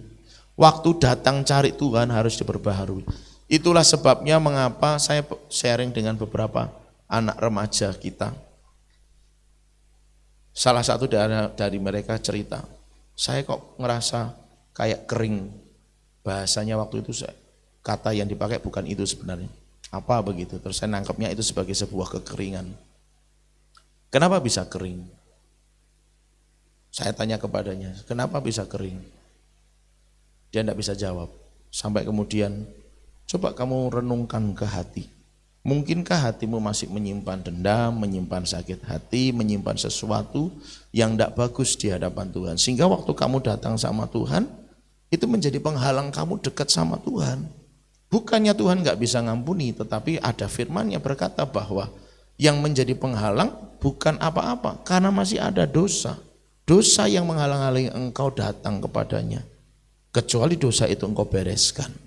Kecuali dosa itu engkau singkirkan dalam anugerah dan kemurahan Tuhan. Maka setiap kali saya memimpin dalam doa, apapun itu, saya selalu awali dengan berdoa. Sebelum mengajak nyanyi nyembah Tuhan, saya selalu doa dulu. Kuduskan kami, sucikan, gitu kan? Bersihkan kami, tahirkan kami dari segala dosa kesalahan kami. Basuh dengan darah Yesus, supaya pada waktu datang sama Tuhan sudah bersih. Jadi mekanismenya begitu, bukan sesuatu yang rumit, tinggal datang sama Tuhan, Tuhan minta ampun, aku mau datang sama Tuhan, sucikan, layakkan, kuduskan aku. Perihal ini, prinsip ini masih diajarkan pada zaman Yesus. Yesus selalu ngomong kalau kamu mau mempersembahkan sesuatu, mau mempersembahkan sesuatu, dan kamu teringat di hatimu tentang sesuatu saudaramu yang lain, tinggalkan dulu persembahanmu. Kamu datangi dulu saudaramu itu, beresin dulu dengan saudaramu, baru kamu balik lagi dan mempersembahkan. Berarti Tuhan Yesus ngajari, kalau orang mau datang sama Tuhan, betul-betul harus dalam keadaan beres. Loh, kalau masih ada dalam keadaan dosa, apakah nggak boleh datang? Prinsipnya begini, ada pemberesan di hati. Bukan berarti kemudian datang ujul-ujul nyanyi nyembah Tuhan tanpa pemberesan. Kadang orang masih bisa terikat dengan dosanya, kadang. Tapi setidaknya orang sadar, aku datang harus dalam keadaan yang kudus. Maka aku minta ampun dulu. Oh iya Tuhan ampuni. Tadi di jalan waktu berangkat ke gereja, aku udah misuh-misuh mergo klambiku kecipratan banyu. Gitu kan saudara? Ada kesadaran bahwa aku berdosa, aku harus kudus dulu, minta ampun dulu kalau ada dosa-dosa dan kesalahan. Gitu loh saudara. Nah kadang-kadang bukan jarang, mungkin ada orang-orang percaya yang kalau datang sama Tuhan, ya pokoknya mangkat, teko terus nyanyi nyembah Tuhan, haleluya, haleluya. Mungkin saja malah justru nangis-nangis pada waktu nyembah Tuhan. Padahal belum ada pemberesan, belum ada pengakuan dosa yang dia lakukan di hadapan Tuhan. Itu membuat berkat Tuhan jadi terhalang. Karena apa? Ada kecemaran, ada ketidakmurnian yang dia bawa menghadap Tuhan. Tuhan gak bekerja, gak berkarya di dalam kehidupannya. Buktinya bahwa tidak terjadi perubahan hidup dalam dirinya. Karena dia gak ngalami perjumpaan dengan Tuhan. Nah, berapa banyak orang waktunya cari Tuhan tidak dengan lahan yang baru, tidak dengan benih yang baru. Tuhan itu maha sempurna, Tuhan itu maha kudus. Orang yang datang kepadanya dengan ketidakkudusan itu dipandang bersalah di hadapannya. Dalam 10 hukum Taurat dikatakan jangan menyebut namaku dengan sembarangan. Nama Tuhan dalam konteks perjanjian lama itu nama yang kudus. Ketika ketemu kata nama Tuhan yang adalah hurufnya YHWH, orang Israel selalu mengganti kata itu dengan menyebut. Waktu ketemu kata itu, orang tidak langsung menyebut dengan huruf yang tertulis di situ. Mereka selalu ganti dengan kata Adonai. menunjukkan kemahakudusan nama Tuhan yang tidak boleh disebut sembarangan. Saking apa? Saking kudusnya nama itu. Maksudnya bukan harus kita mengikuti orang Israel menyebut atau mengganti nama dengan yang kata yang lain. Bukan, tetapi ayo belajar menghargai Tuhan. Kita nyebut atau kita manggil nama Yesus, kita nyembah Tuhan Yesus, tapi tidak dalam kerendahan hati Tuhan. Aku ini orang yang berdosa, perlu pengampunan darimu, perlu pembasuhan darahmu yang kudus, perlu pentahiran dari engkau, supaya aku dilayakkan dan diperkenankan. Orang dengan begitu mudahnya nyembah Yesus, memuji Tuhan, tanpa kesadaran bahwa aku ini harus dikuduskan, disucikan. Tidak berarti bahwa karya Yesus di kayu salib itu tidak berarti, sehingga setiap kali kita harus datang kepada Tuhan harus minta dikuduskan. Bukan. Tetapi sekali lagi, tahukah kita bahwa kita ini kudus atau cemar? Tidak ada yang bisa mengetahui. Kita lewat di depan orang yang sedang kumpul, ngerasani seseorang di situ. Kita enggak ikut ngerasani, kita cuma lewat. Tapi ceritanya itu masuk ke telinga kita. Dan itu sesuatu yang salah, sesuatu yang najis. Itu sudah menajiskan hidup kita, Bapak Ibu Saudara. Yang artinya saat kita lewat dimanapun, gitu kan, atmosfer di sekitar kita ini kan atmosfer yang penuh dengan kejahatan. Karena apa? Firman Tuhan berkata dunia ini dikuasai oleh iblis, gitu kan. Jadi semua yang ada di dunia ini berbau setan. Bukan berarti kemudian kita merasa, oh aku berarti orang yang bagaimana. Enggak, tapi maksud saya penuh dengan kenajisan dan kecemaran. Karena dunia ini dikuasai oleh setan. Makanya kita diutus oleh Tuhan, kemarin kita belajar, kita ini warga kerajaan surga, yang adalah terang dan garam, diutus datang ke dunia supaya menggarami dan menerangi. Makanya berubahlah oleh pembaharuan budimu, jangan serupa dengan dunia ini. Kalimatnya kan begitu, firmannya kan begitu. Maka jangan jadi sama dengan dunia ini. Kita harus berbeda, ya karena kita garam. Kita asin, dunia ini tawar. Kita memang harus berbeda, ya karena kita ini terang, dunia ini gelap. Maka pada saat kita hadir ke dalam dunia yang penuh dengan kenajisan ini, bisa saja sedetik saja kita lewat di mana ada kecemaran yang bisa hinggap di dalam kehidupan kita. Dan itulah sebabnya mengapa waktu datang kepada Tuhan perlu dikuduskan, disucikan. Setidaknya begini loh Bapak Ibu Saudara, kalau kita datang kepada Tuhan, berdoa dulu, Tuhan ampuni dosaku, hapuskanlah pelanggaranku, basuh, itu setidaknya akan merendahkan hati dan diri kita. Oh ya Tuhan, aku butuh Engkau, aku perlu Engkau. Bahasa Jawanya itu Kristen yang sopan. Gitu loh Bapak Ibu Saudara. Istilah Jawanya datang sama Tuhan dengan sopan. Tuhan ampuni saya ini butuh dikuduskan, butuh disucikan. Gitu loh saudara. Tapi nek orang enggak pakai begitu, datang sama Tuhan tuh kayak kalau saya membahasakan tubuhnya, datang karo Tuhan itu karo orang duwe supan rantu gangguh gitu loh. Kemaki di hadapan Tuhan gitu saudara ya. Ya itu cuma dalam bahasa saja sih. Tapi maksud saya dengan itu setidaknya akan membawa kita seperti Tuhan aku butuh kasih-Mu. Aku perlu Engkau. Coba saudara renungkan saja. Pada waktu kita enggak berdoa begitu, bagaimana sikap kita datang sama Tuhan? Nak ya mung sak-sake gitu. Kebanyakan orang akan begitu. Bisa cek.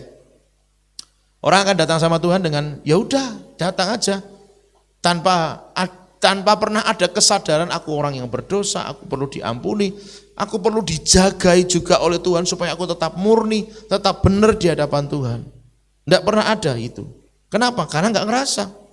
Tapi setidaknya dengan kita berdoa begitu, pemberesan begitu, kita jadi ngerasa, oh aku perlu anugerah Tuhan.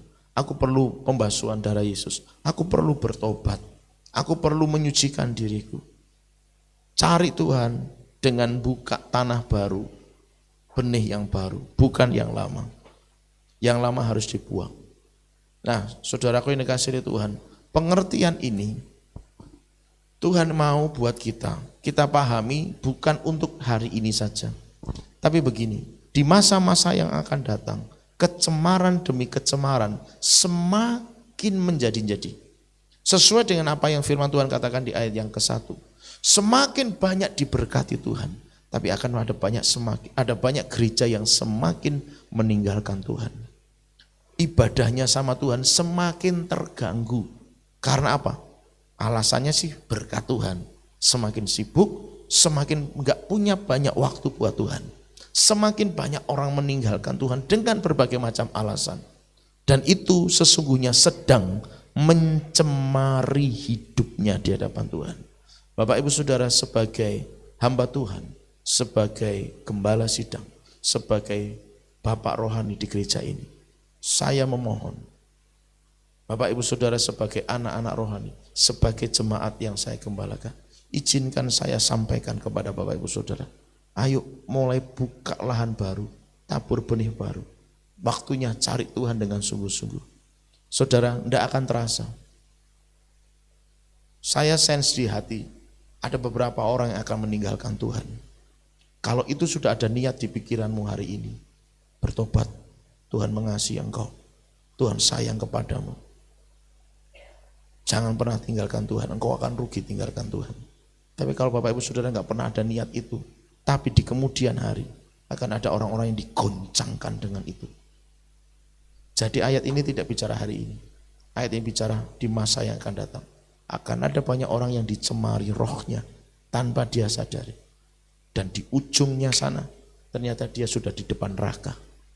Itu yang sangat berbahaya. Karena perjalanan ini masih tidak tahu sampai kapan. Berapa tahun, berapa lama. Tapi cara kerja setan sudah mulai. Hari ini kita hanya merasakan hujan biasa. Tapi beberapa daerah justru jadi banjir luar biasa. Kami di grup GBIS ada teman mengalami gempa, Tarutung gempa, Tapanuli, gempa, ada gereja GBIS di sana yang rusak. Ya itu bukan GBIS-nya sih, maksud saya cuma ngomong, ini loh faktanya itu, apa yang dikatakan pemimpin-pemimpin bangsa kemarin soal krisis dan lain sebagainya, itu sedang bekerja. Puji Tuhan hari ini kita cuma hujan biasa tanpa banjir. Puji Tuhan hari ini kita cuma angin biasa tanpa ribut, bukan angin ribut. Puji Tuhan hari ini kita cuma goyang biasa, nggak ada goyangnya ya. Cuma goyang di jalan, di kendaraan gitu. Tanpa gempa. Tapi bukan berarti bahwa itu tidak terjadi. Sedang bergerak. Beberapa negara teman saya, ada yang ke luar negeri, ngomong itu. Kelaparan sedang melanda beberapa negara. Tapi banjir juga melanda di beberapa negara. Artinya secara kekuatan ekonomi bangsa-bangsa sudah mulai digoncang. Kita mau tetap bertahan dalam kehidupan kita yang lama, yang Allah ya sudahlah, yang penting kita ke gereja aja lah, yang penting Kristen lah. Enggak bisa Bapak Ibu Saudara. Ini ayat datang sama kita karena di masa-masa yang akan datang akan ada yang digoncangkan dengan hebat. Serius. Saya sudah sakit duluan, perih duluan melihat kenyataan. Rasanya sedih kalau harus ada jemaat yang seperti itu. Tapi Tuhan berkata akan terjadi. Nah cuma saya pesan duluan, nek bisa, nek boleh tolong please, jangan tergoncang. Cari Tuhan dengan sungguh-sungguh, katakan amin. Cari Tuhan dengan sungguh-sungguh, bukan lagi dengan cara yang lama. Maafkan. Bukan lagi dengan cara yang lama. Yang biasa-biasa aja, yang sak-sae saja, ndak.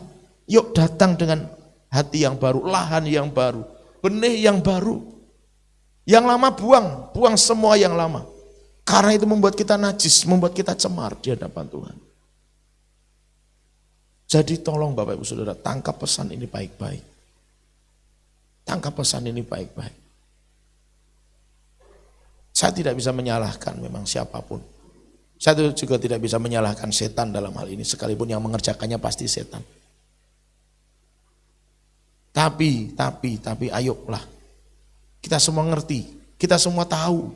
Bapak Ibu Saudara sudah paham apa yang lama itu. Jangan dipertahankan, katakan amin. Jangan dipertahankan.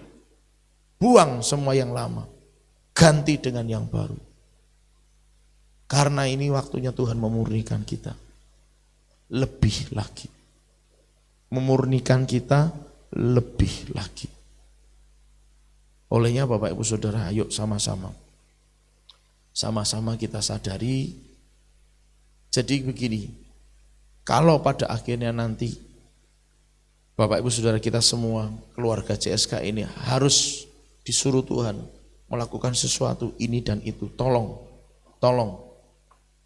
mulai hari ini jangan lagi ada yang beralasan tidak bisa, tidak mau, atau katakan tidak mampu. Tidak, semua di dalam Tuhan bisa dan mampu. Katakan amin. Di dalam Tuhan bisa dan mampu. Bisa dan mampu. Kasih tahu kanan kiri, katakan bisa dan mampu.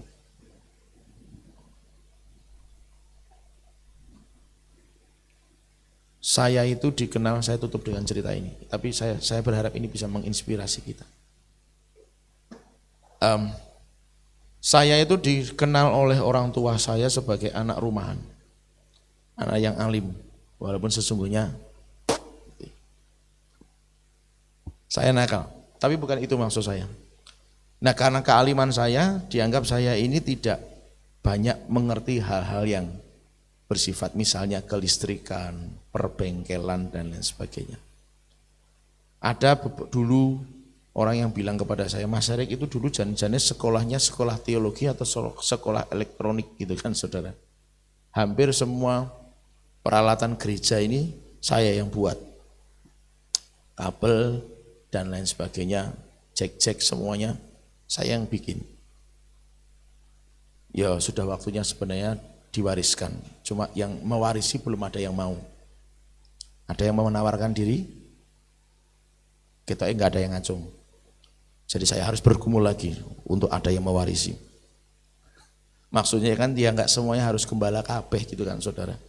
Itu loh. Ya semuanya harus punya ketergerakan, nggak harus ditunjuk. Punya ketergerakan, lahan yang baru. Nah, sampai pada satu hal, semuanya itu membuat saya jadi ngerti bahwa pada waktu saya diajak orang tua saya, ayah saya ke bengkel, saya diajak. Entah dalam kondisi saya pada waktu itu sudah bisa nyopir atau belum nyopir. Sesudah saya bisa nyopir, lebih banyak lagi saya diajak. Dan saya merelakan diri untuk mau. Anak zaman sekarang mana mau, ayo melu bapak yang bengkel. Ngopo, gabut. Itu kan saudara. Anak-anak muda tolong hapus kata-kata itu dari kamus Anda. Karena begini, oke mungkin pengalaman kita akan berbeda, tapi tolong paling tidak pahami maknanya. Waktu saya mau diajak ke situ, saya mulai melihat apa yang mereka lakukan pada busi, mereka lakukan pada pelatina, mereka lakukan pada kampas rem, mereka lakukan pada tromol ban. Saya lihat semuanya. Pada waktu saya ada tukang bagaimana cara pegang cetok, bagaimana cara ngaduk semen, walaupun belum pinter-pinter banget gitu ya. Paling tidak saya ngerti teorinya. Oh kalau ngeloprot itu artinya begini, kalau ngelepo itu artinya begini, kalau ngaji itu artinya begini. Lalu pada waktu saya disuruh berangkat untuk nyerviskan barang-barang elektronik. Saya lihat orangnya, oh caranya nyolder begitu, oh ini yang namanya solder, ini yang bagian panasnya, ini yang namanya timah atau saya nyebutnya T0 begitu. Bagian mana yang harus disolder, bagaimana cara menyolder, tingkat panas yang seberapa yang bagus untuk yang seperti ini. Kalau ini terlalu panas nanti jadi rusak, kalau ini harus panas karena ini barangnya keras. Itu jadi tahu. Kemahatauan nantian. Salah. Kebanyakan tahunya saya, ya itu bahasa ini. Saking banyaknya pengetahuan yang saya terima menjadikan saya jadi oh gampang lah kok nek gendeng melorot iki benek kene ngene, ora usah nyeluk tukang gitu kan Saudara. Kecuali nek bangun rumah aku ra iso. Rumah saya yang sekarang yang saya tinggali yang sebelah barat itu walaupun belum semuanya tertutup, tapi sebagian kecil karena ngabiske pasir. Saya tahu cara ngeloprot. Oh ngene iki cara wah wis iso aku berarti sesuk. Cuma saya enggak terima undangan. Pak bangun ke rumahku. Hasilnya pasti jelek. Nah, Saudara, Jadi pengetahuan yang banyak itu menjadikan saya jadi, oh kalau begini bisa begini, kalau begitu bisa begitu, dan seterusnya. Sehingga bisa lebih banyak mandiri. Kaitannya dengan apa yang saya sampaikan barusan Bapak Ibu Saudara. Bahwa ketika kita ini mau menundukkan diri, dibawa Tuhan kemana, itu kan. Di situ pasti ada poin penting yang mau Tuhan ajarkan kepada kita, itu pasti. Makanya Bapak Ibu Saudara jangan berkata tadi nggak bisa, nggak mampu, atau bahkan bilang nggak mau. Jangan. Walau Anda bukan ahlinya hari ini, tapi Anda disuruh kerjakan. Kasih tahu kanan kiri, kerjakan. Anda disuruh hari ini, Anda nggak ngerti melakukannya, tapi maulah dulu. Karena di situ pasti Tuhan akan taruh saudara untuk belajar satu hal. Sesuatu akan Tuhan minta saudara belajar sesuatu di situ. Pasti itu. Cuma saudara tidak tahu hari itu. Saudara akan taunya besok. Kayak saya sekarang ini taunya sekarang. Oh, saya dibawa Tuhan untuk ikut papi kemana, ketemu siapa. Jadi tahu saya. Dan jujur hari ini hamba-hamba Tuhan kenal saya, salah satunya karena papi saya ngajak saya kemana-mana ketemu sama mereka.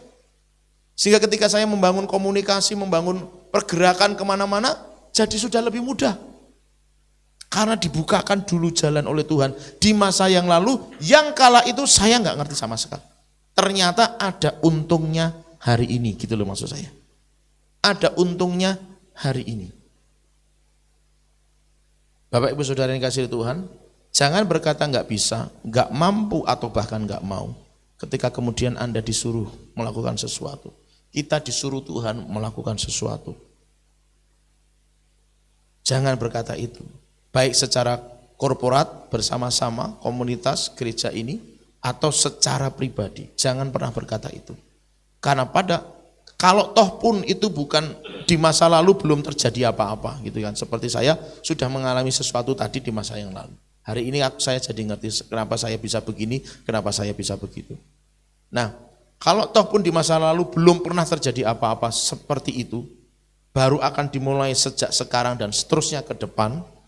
Tapi percayalah, di titik-titik itu nanti saudara akan temukan ada sesuatu yang sudah Tuhan taruh di situ, di bagian itu untuk saudara pelajari, untuk menanam saudara, untuk membentuk saudara, untuk memproses saudara, supaya di kemudian hari itu menjadi sesuatu yang berguna, khususnya bagi kerajaan Allah. Yang percaya katakan amin. Yang sepakat katakan amin. Itu sesuatu. Maka kalau nanti ada suruhan, jangan kata, oh Pak aku nggak siap. Kan sudah dipersiapkan sudah sejak lama sebenarnya. Khotbah sudah bolak-balik dikasih tahu. Doa sudah diajak bolak-balik. Sudah harus siap. Jadi buat setiap kita sudah harus siap sekarang. Apapun nanti yang disuruhkan, apapun nanti yang diperintahkan, apapun yang nanti disampaikan untuk dilakukan dan kerjakan, katakan ya. Yang sepakat katakan amin. Katakan ya. Jangan katakan tidak siap. Jangan katakan belum mampu. Jangan. Sekalipun itu bukan bagian Anda. Maksud bagian itu maksudnya ini loh saudara. Saya minta tolong sama Pak Tano. Pak Tano besok tolong belajar jahit. Wah saya tereng sakit Pak. Karena biasanya saya pegang pacul atau pegang cetok. Nah sekalipun suruhannya begitu. Tapi harus berkata ya saya siap. Belajar. Sudah tidak bisa nunggu lagi Bapak Ibu Saudara. Serius. Ini kecemaran demi kecemaran yang saya sampaikan tadi. Itu bisa masuk lewat apa saja, tadi sudah saya katakan. Apa saja yang di sekitar kita, kalau kita nggak siap mengerti, kita nggak siap mengkonter, menahan, memerangi, itu akan mencemari hidup kita. Jadi Bapak Ibu Saudara, tolong pahami ini. Ini waktunya untuk sudah tinggalkan lahan yang lama, tinggalkan tanaman yang lama, buka lahan baru, tabur benih baru. Waktunya kita cari Tuhan. Yang sepakat katakan amin. Kita datang pada Tuhan.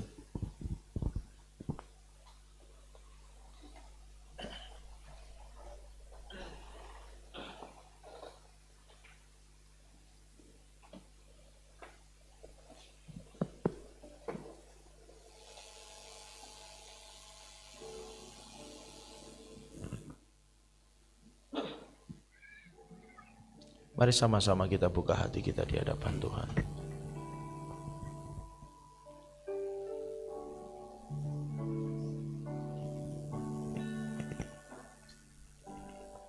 Ku cari wajah-Mu, temukan kasih-Mu. Kau bukan Tuhan yang jauh dariku.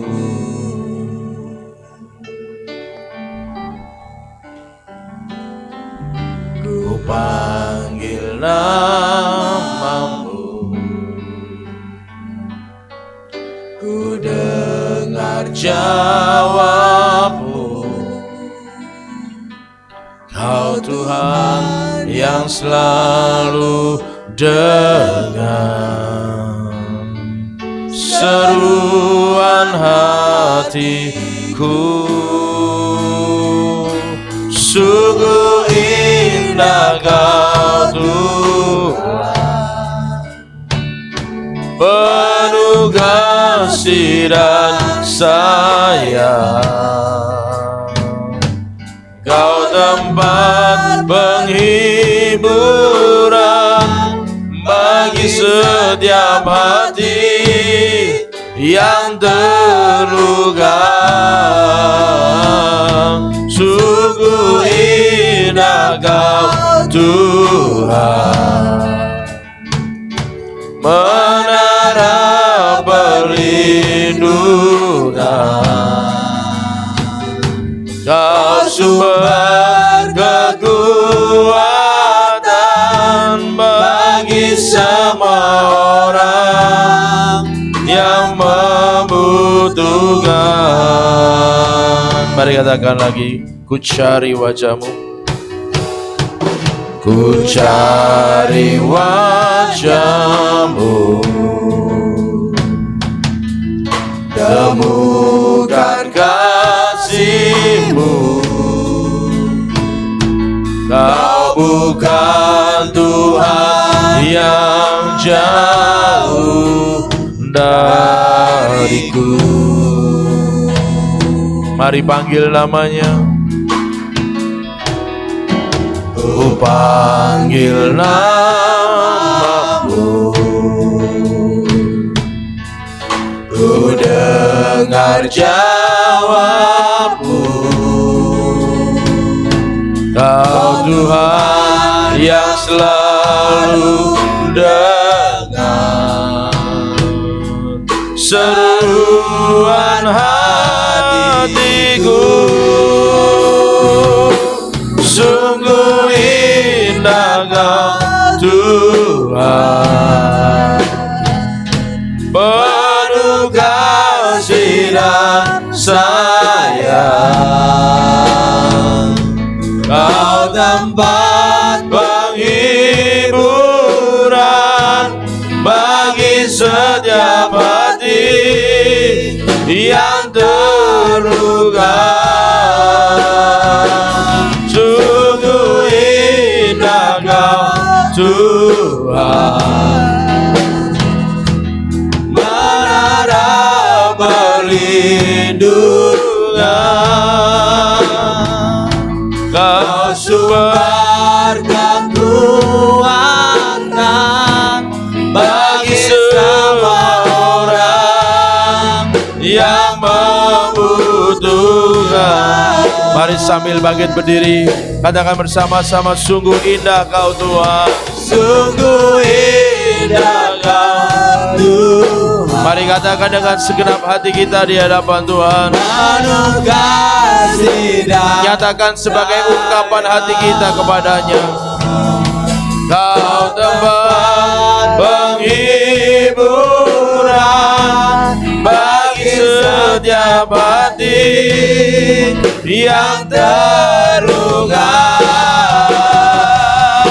Sungguh indah Kau Tuhan, menara perlindungan. Kau sumber kekuatan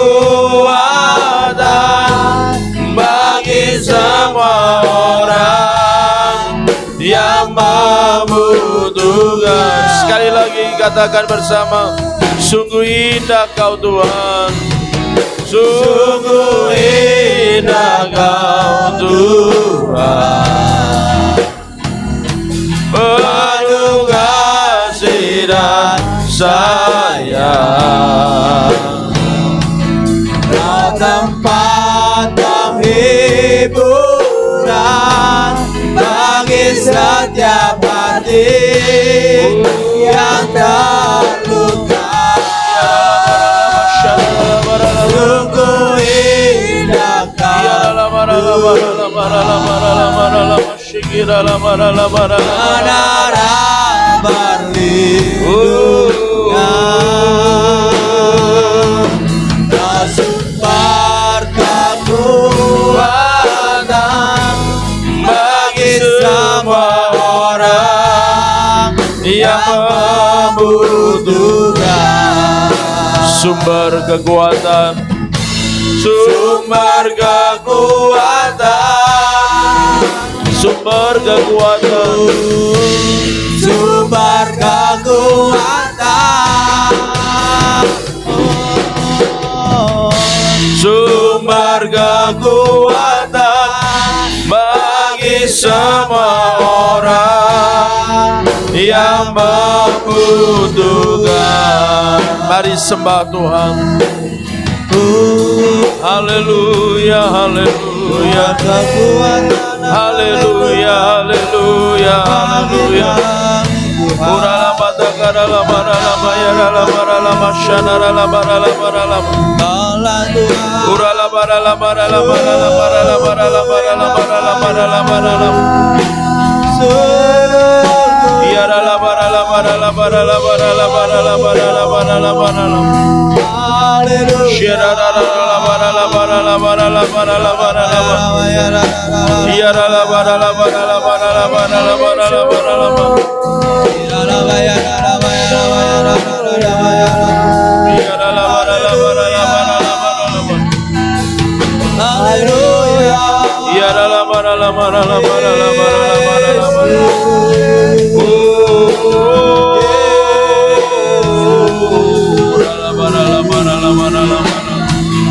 Bagi nama Yesus,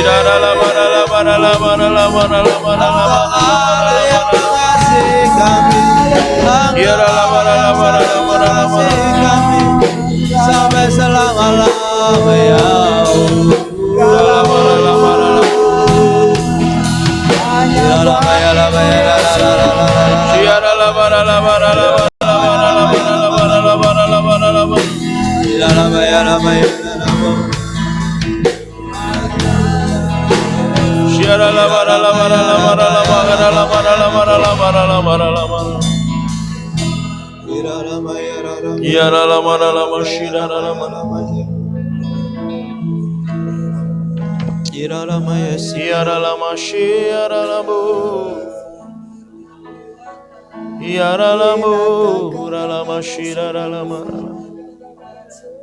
Berapa banyak di antara kita yang hari ini mau mengambil keputusan, Tuhan, aku mau Kau perbaharui hatiku. Berapa banyak di antara kita yang ambil keputusan malam hari ini, Tuhan, aku mau Kau perbaharui hatiku. Aku mau, Tuhan, Kau perbaharui hatiku supaya aku menjadi pribadi yang menyenangkan Engkau. Bagi saudara yang rindu diperbaharui hatinya oleh Tuhan, mari tengadahkan kedua tanganmu di hadapan Tuhan.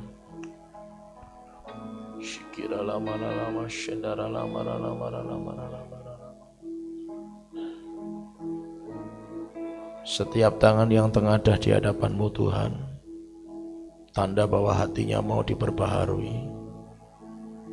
Maka sekarang Tuhan, dalam iman, dalam tindakan profetik, setiap tangan yang tengadah di hadapan Tuhan menerima hati yang baru,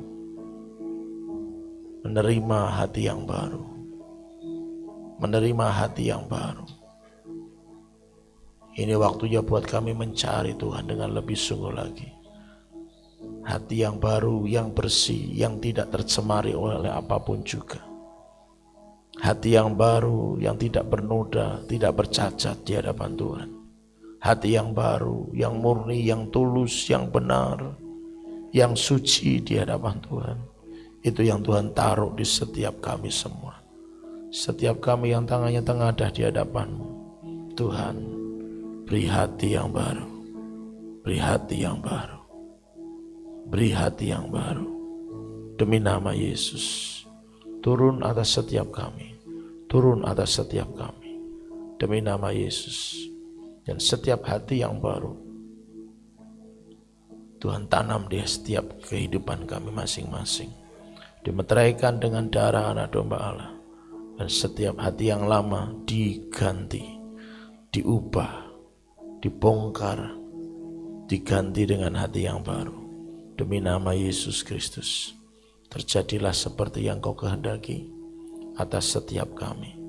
Dan dengan ini hamba berkatakan demi nama Yesus bahwa kami CSK Family, kami adalah jemaat yang dengan hati yang baru mulai hari ini akan mencari wajah Tuhan senantiasa. Mencari Engkau, mencari Tuhan dengan hati yang baru. Demi nama Yesus Kristus terjadi, tergenapi, termeterai atas setiap kehidupan kami. Mulai dari sekarang sampai selama-lamanya. Demi nama Tuhan Yesus Kristus. Haleluya, kita semua yang diberkati katakan amin. Silakan duduk Bapak Ibu Saudara.